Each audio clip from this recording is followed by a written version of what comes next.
J'ai grandi dans une famille où on s'aimait, où la vie était la vie d'une famille normale, qui s'aime avec ses hauts et ses bas.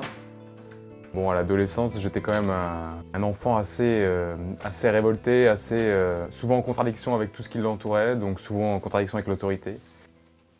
Et puis, au bout d'un moment, j'ai commencé à me poser des questions sur les mœurs. Pourquoi, en tant que jeune, pourquoi il fallait que je suive ce que me disaient mes parents, enfin, ou pourquoi ce que me disaient mes parents était juste. Donc, pourquoi pas prendre de drogue, pourquoi attendre le mariage avant d'avoir des relations sexuelles avec une fille, pourquoi pas être bourré tous les samedis soirs. Donc voilà, et puis je me posais toutes ces questions. Je trouvais pas de réponse. Je trouvais pas de réponse auprès de mes amis, je trouvais pas de réponse en moi-même, j'en trouvais pas ailleurs. Pourtant, j'étais ce qu'on pourrait appeler un pratiquant non-croyant, c'est-à-dire que j'allais à la messe tous les samedis, tout le samedi soir avant d'aller faire la fête. Et, euh, et même à la messe, je crois que j'étais présent de corps, mais mon esprit était ailleurs. Et puis, à 17 ans, une amie que je connaissais comme ça, de vue, enfin un petit peu, vient me voir, elle me dit Mathieu, est-ce que tu veux pas venir à un week-end de jeûne pour prier?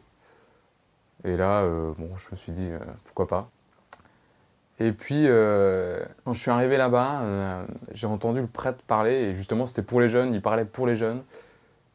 Et je l'entendais parler de tous ces problèmes de mœurs, c'est comment le Christ habitait tout ça, et quel sens ça pouvait donner à notre vie d'avoir le Christ, d'y croire et d'en vivre. Et là, je me suis dit, mais c'est la vérité, ça c'est la vérité.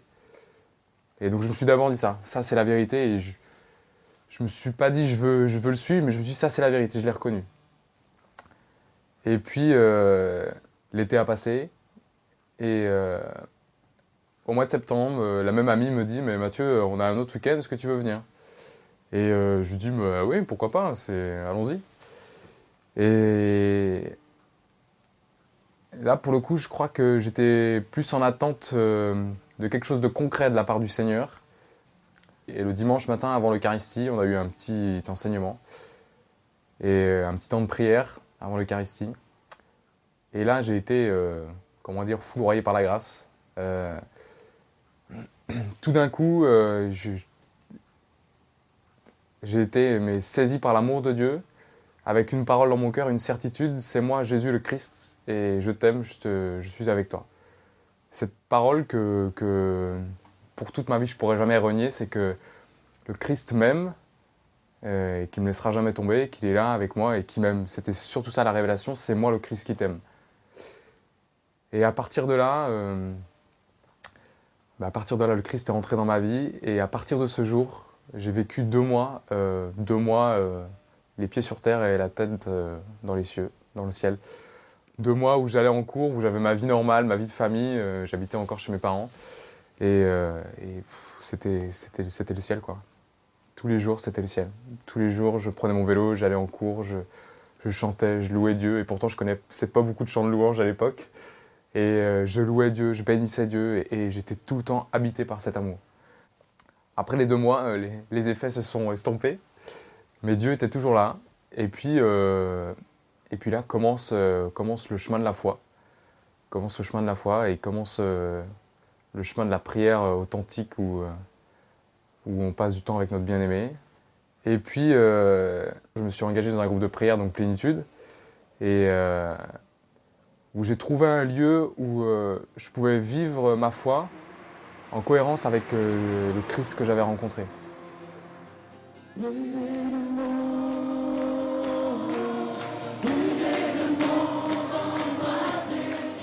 C'est ainsi que chaque lundi soir, dans l'église Saint-André de l'Europe à Paris, Mathieu, avec d'autres jeunes, se retrouve ensemble pour prier, louer Dieu et se laisser renouveler par son amour.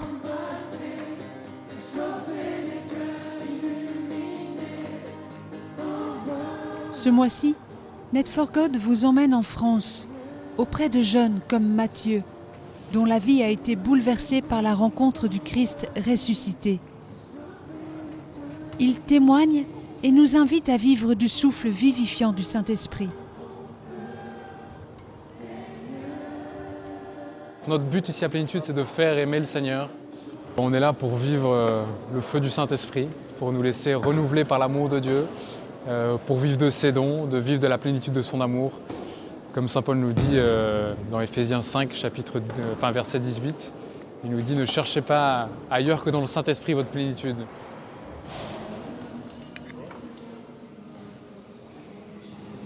Il y a les choses extraordinaires qu'on a la chance d'avoir un petit peu dans ces temps qu'on vit là, qui sont des temps vraiment bénis, où autour de nous on voit vraiment des guérisons, on voit des gens qui étaient vraiment malades, qui d'un coup sont guéris.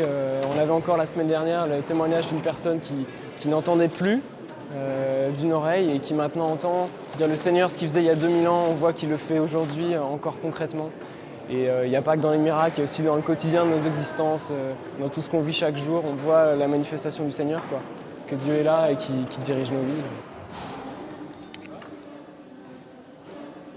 Un jour dans ma chambre, j'ai eu vraiment la grâce de vivre une effusion de l'esprit, mais puissante, qui a fait que vraiment j'étais rempli d'une joie et d'un bonheur au fond de moi qui est indescriptible.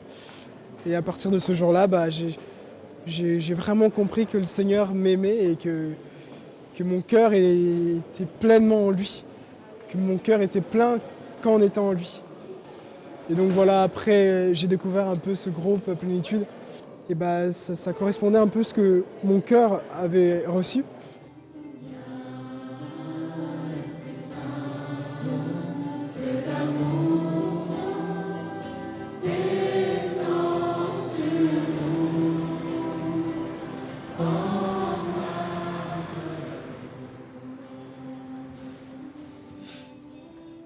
Je crois que c'est saint Séraphine de Sarov qui dit « Le but de la vie chrétienne, c'est l'acquisition du Saint-Esprit ». Et j'ai pas découvert le Saint-Esprit tout de suite. Je crois que j'ai d'abord découvert Jésus, puis le Père.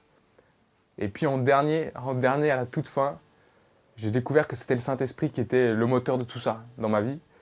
J'ai découvert par la Vierge Marie, bizarrement, en lisant un livre de Maximilien Kolb où j'ai découvert la puissance et l'amour du Saint-Esprit, l'époux de Marie.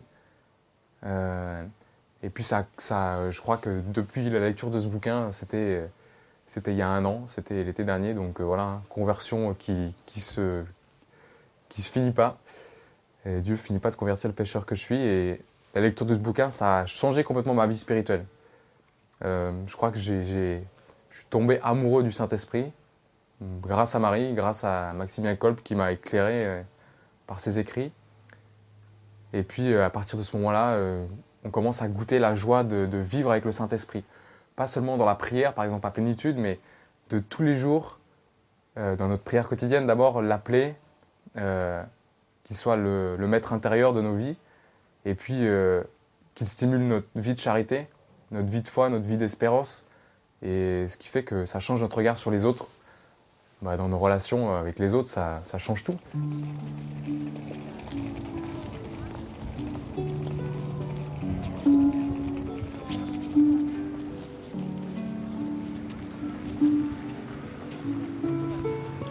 C'est précisément le Saint-Esprit qui rend le Christ vivant et présent.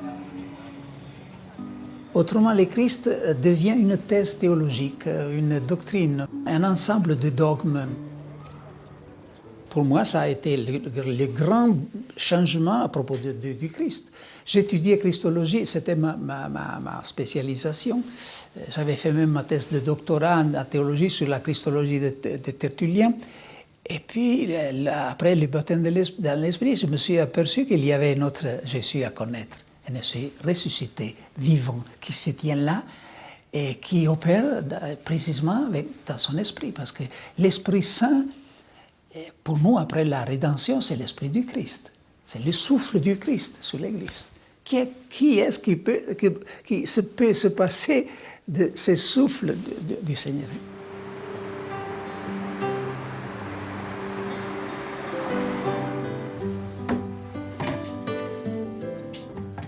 Marie est étudiante en mathématiques à Paris. Elle a compris, elle aussi, que Dieu, par son esprit, est vivant et agit dans sa vie. Moi, je viens d'une famille chrétienne. Mes parents nous ont toujours emmenés à la messe, etc. Mais je crois qu'il y a eu vraiment un moment qui a été vraiment fondateur dans ma vie avec Jésus. Ça a été de demander le baptême dans l'Esprit Saint. En fait, moi je me souviendrai toujours de ce jour, quoi, parce que pendant la journée, en fait, j'avais vraiment été très touchée par ce texte dans Matthieu où Jésus appelle ses 4 premiers disciples et demande à ces 4 de lâcher leur filet et de le suivre. Et en fait, moi, je trouvais que c'était... Enfin, j'ai vraiment reçu cette parole comme un appel aussi à lâcher mes filets, à lâcher toutes mes peurs, à lâcher mes craintes, à lâcher tout ce que je portais un peu seule et vraiment suivre le Christ et répondre à cet appel qui me faisait « Viens et suis-moi ».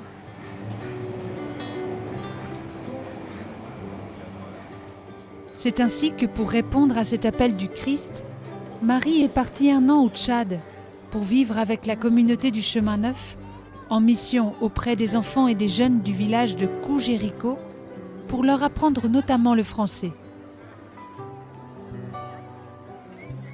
Je réalise qu'être envoyé en mission, ça passe par des petites choses toutes concrètes et toutes simples. C'est aussi un lieu où j'ai vu la force de l'intercession. Telle ou telle chose pouvait dépendre de moi, mais en fait, je réalisais comme tout était entre les mains de Dieu et que, quelquefois, on avait tout simplement qu'à prier et à demander à Jésus de venir se manifester dans le cœur des jeunes.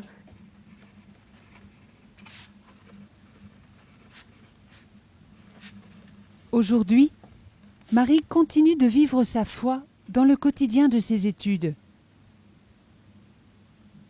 Chaque jour, donc, je commence vraiment ma journée avec ce temps de prière silencieuse avec Jésus. Voilà, à 7h30, je me retrouve tous les matins toute seule devant mon petit coin prière.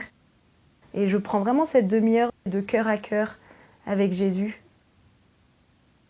De me retrouver une demi-heure tous les matins. Maintenant, quand j'y pense, je me dis c'est fou, il y a quelques années, j'aurais jamais pensé, ça aurait été une perte de temps. C'est vrai que j'ai toujours été quelqu'un qui avait besoin de faire beaucoup de choses, en fait. Je m'éparpillais toujours un petit peu dans beaucoup d'activités, beaucoup d'engagements, enfin, que j'aimais bien faire à fond, mais voilà, il y avait tellement de choses. Je sais qu'à la maison, les parents m'appelaient le courant d'air en disant qu'ils ne me voyaient jamais et que je faisais beaucoup trop de choses. En fait, depuis petite, j'avais un besoin d'être reconnue, d'être aimée, d'être... dans ma famille, j'avais toujours besoin de prendre un peu plus de place que les autres, comme si j'avais peur qu'on m'oublie, en fait.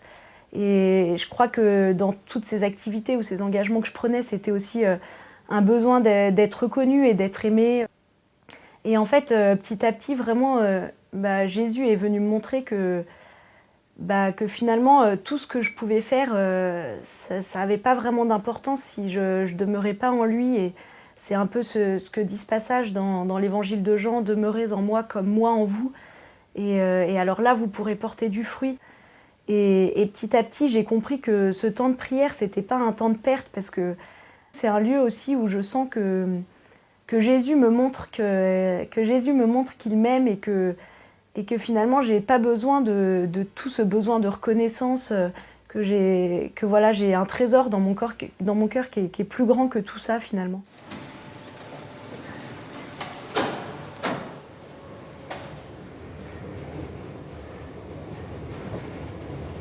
Au fond, je sais que j'ai une force et une espérance qui est plus forte que tout ce que je peux vivre sur Terre. C'est cette foi en fait en Dieu. C'est tous les jours qu'on a besoin de redire oui à Jésus, mais au fond, c'est une joie et une paix intérieure qui m'habite et qui est plus forte que tout. Et moi, j'ai vraiment ce désir d'en parler aux autres jeunes et de leur montrer qu'en fait, c'est une espérance, quoi, de savoir que le Christ est là et qu'il vient tous les jours, en fait, pour nous.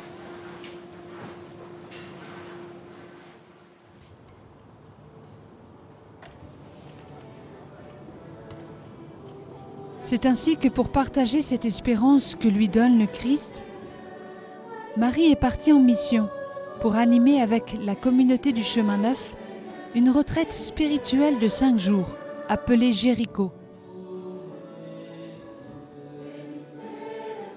Dans la région parisienne, au Cénacle de Tigerie, plus de 100 jeunes venant de toute la France choisissent de se rassembler pour fêter le Nouvel An à l'écoute de l'Esprit Saint.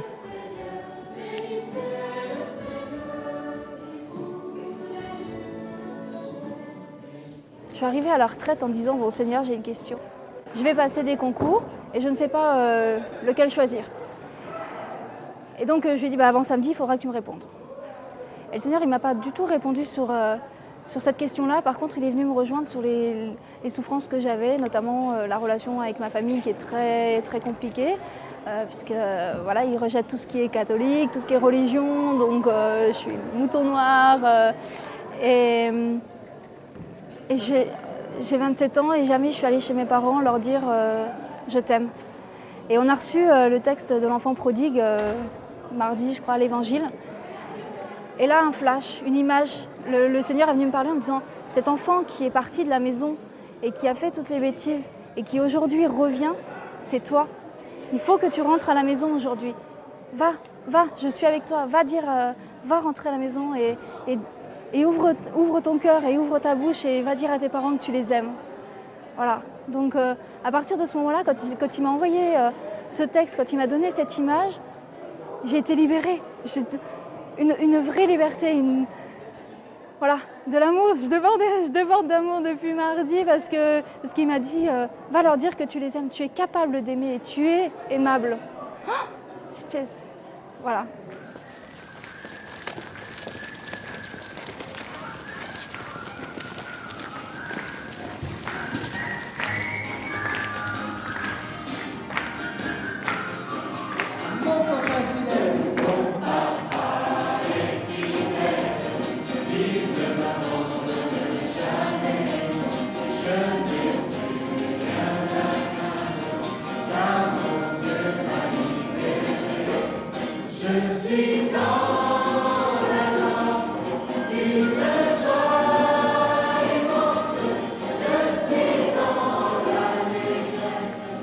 Et un jour où j'ai prié avec le texte du buisson ardent, au début je regardais un peu Moïse qui s'approche du buisson.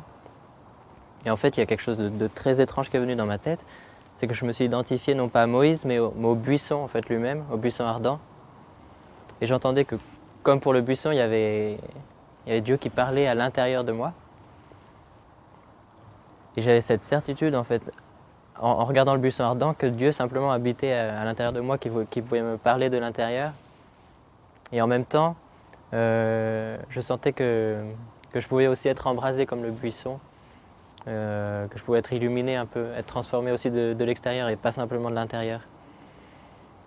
Et quand je suis reparti un peu de ce temps de prière, ça a duré une demi-heure et j'étais certain, j'avais cette certitude intérieure que Dieu vit à l'intérieur de moi et qui veut m'embraser, qui veut me transformer.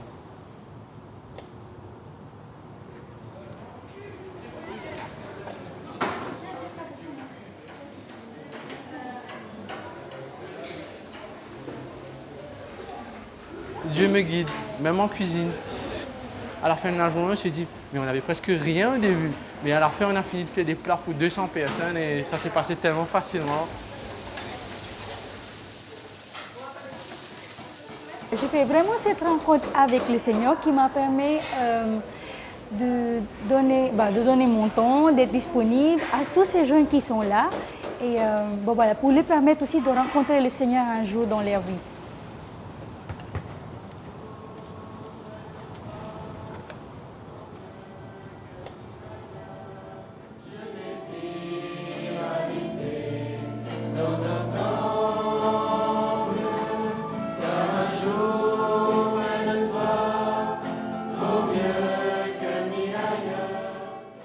J'étais vraiment très timide. C'était une timidité vraiment très, très forte puisque ça m'empêchait d'aller vers les autres. J'avais du mal dans mes relations et j'étais vraiment bloqué quand je devais parler à des personnes et j'étais pas à l'aise. Et c'est quelque chose qui me pesait beaucoup. Et donc le soir, en fait, pendant une assemblée de prière, on nous a proposé de faire une démarche et de demander quelque chose au Seigneur, de s'avancer, de se mettre à genoux et de demander quelque chose au Seigneur. Et voilà, donc moi je me suis avancé, voilà, je lui ai dit « Seigneur, guéris-moi de ma timidité ». Rien ne s'est passé de particulier. Et 2 jours après, en fait, il y a eu la messe du passage au Nouvel An. Et lors de cette messe, voilà, on a la possibilité de prendre un petit papier sur lequel est écrit une parole de la Bible.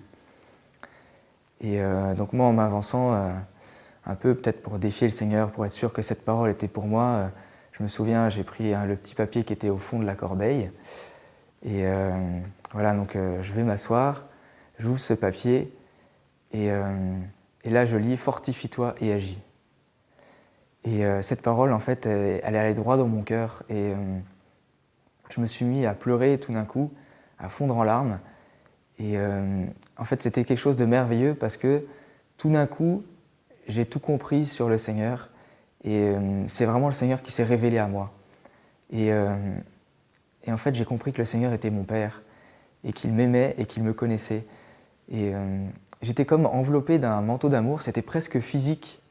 Je me sentais vraiment merveilleusement bien, dans une très grande joie. C'était vraiment très touchant parce que avant, j'avais l'impression, je ne priais pas parce que je pensais que le Seigneur, finalement, on pouvait prier, mais il ne nous répondait jamais. Et c'est pour ça que je ne priais plus, parce que je ne croyais pas vraiment à la prière, en fait. Le Dieu, il était lointain. Et là, j'ai vraiment vu que le Seigneur, non seulement il était mon Père, mais il me connaissait personnellement. C'est comme si, en fait, il m'appelait par mon prénom et qu'il me disait « Christophe, viens, je vais t'aider avec ta timidité. Viens, prends ma main, on va avancer ensemble. Va vers les autres, agis, et moi, je vais t'aider à te fortifier, en fait. » Et ce qui est extraordinaire, c'est que moi qui étais très timide, en fait, le Seigneur m'a appelé à témoigner devant les autres. Le Seigneur a complètement transformé mon cœur pour que je puisse l'annoncer.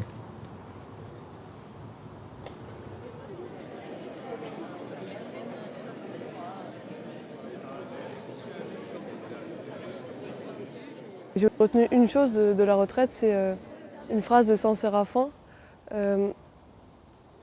La vie chrétienne consiste en l'acquisition du Saint-Esprit.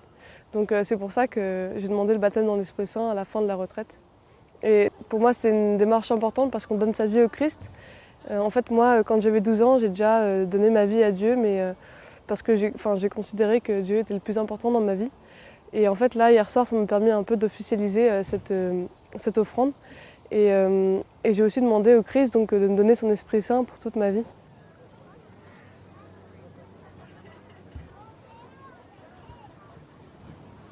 Quand j'ai reçu ce baptême de l'Esprit, bon, ça m'a pas transformé comme ça. Il y en a qui peuvent le ressentir vraiment comme quelque chose de transcendant. Bon, moi, ça a été calme, ça a été surtout de la confiance. J'ai ressenti une grande confiance, c'est-à-dire que moi qui réfléchis souvent aux autres, qui réfléchit au regard que les autres peuvent porter sur moi et tout ça, et bien là, j'étais en confiance. Et moi qui ai du mal à me relever face à mes fautes, il y a des choses dont on a honte, il y a des choses qu'on veut cacher, et ben maintenant je sais que Dieu il est avec moi. Maintenant, j'ai vraiment cette certitude qu'il ne peut plus me quitter. Et du coup, quand je vais faire des fautes, ce qui va m'arriver de toute manière, quand je vais retomber, je sais que je vais me relever beaucoup plus fort. Et c'est ça je sais que maintenant, je vais pouvoir me relever. C'est ça qui me remplit de joie et d'espérance pour la suite de ma vie.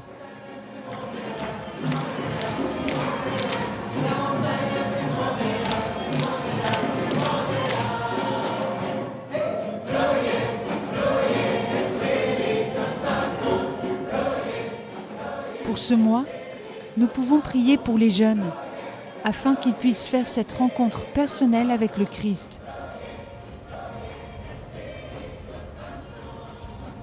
La parole de ce mois est dans l'Épître aux Éphésiens, chapitre 5, verset 18. Cherchez dans l'Esprit Saint votre plénitude.